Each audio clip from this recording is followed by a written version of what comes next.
akwatibwe kakati sebu kwata oli yani he has confessed under his own confession ng'omubbi w'ettaka. Tukirabye wano yali witness kukubba okwo kuli documented. Kakati mukwate and charge him in accordance with the law, and you will issue other warrants of arrest to these other people who were part of this theft. Nabo bavunanibwe in accordance with the law. So you arrest him now. You are now in the hands of the law. No, it is finished. No, I've got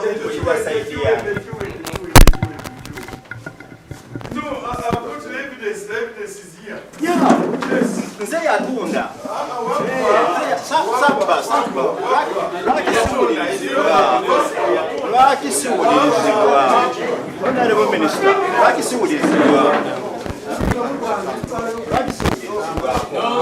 Let him go.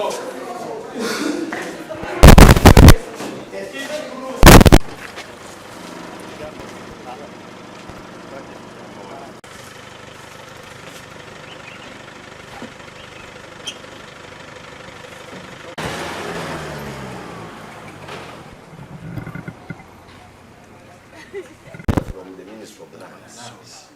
If you give them their number, they are using their phone. They can either tell us whether the titles are on their system or not. It doesn't require them to first go back.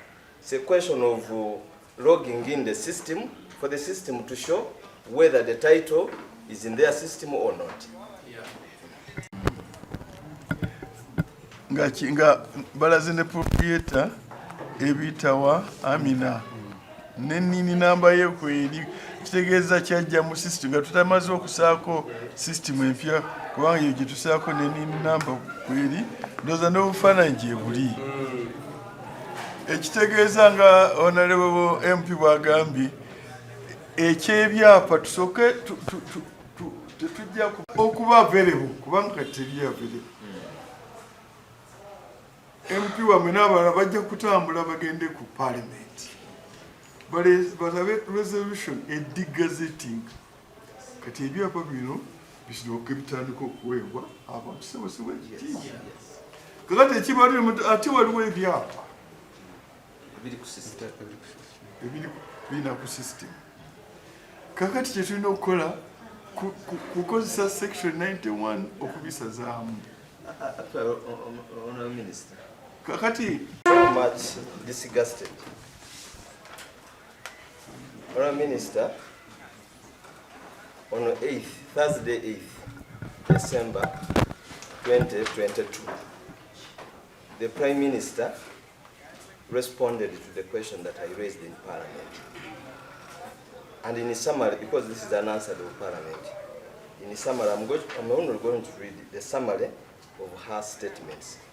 In Parliament, she said, the individuals who are creating titles in the South Busoga Central Reserve before it is legally degazetted are doing so illegally, and the NFA should work with the Ministry of Lands, Housing and Urban Development to hold, I repeat, to hold the illegal titling and cause cancellation of those titles, if any. I'm just puzzled that from 2022, this is the Prime Minister speaking in Parliament. Up to now, these titles are still on the system. So we are not investigating a new thing. This was something that was discussed in Parliament way back in 2022, and the Prime Minister gave a directive. So if up to now, these titles are on the system, whom should we blame? These are serious matters, Honourable Minister. Thank you. To make sure that all the titles are cancelled from the system. And that report, I will pass it to the Honourable Speaker of Parliament so that maybe if she allows, we lay it on table. Very good. That is going to be done. Kakati njayo mulabe na kino sewu.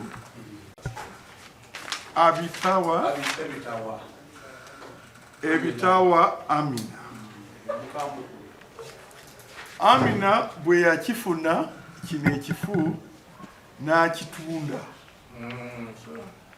N'akitunza omwami omuno omulala tuli amuleba owekawempe. Kaakati eyali witness eyawa obujulizi ku kino ye Idi Mwanda. Kaakati Idi njawo okulagira kati kubanga oyo mubbi mumukwate kaakati. Ono Idi wali oyo ye lagira omukwatirewo kati tulabe nti agenze oyo akwatiddwa.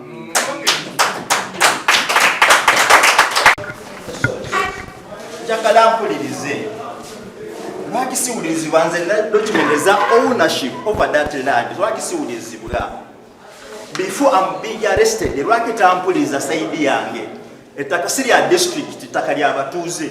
We have a resolution of making a title district wano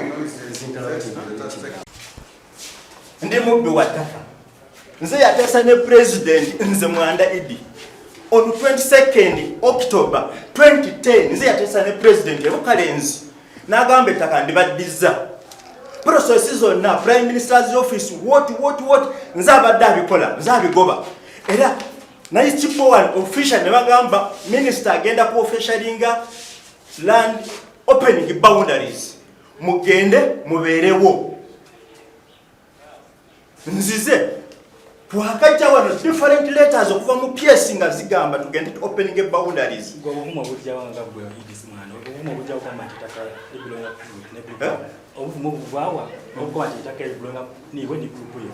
Nifa ababingibwa mu 1989 we were forced out, we were evicted illegally okuva mu ttaka eryo. We went to court challenging the eviction. Mu court twali akamala emyaka 8. President he intervened through the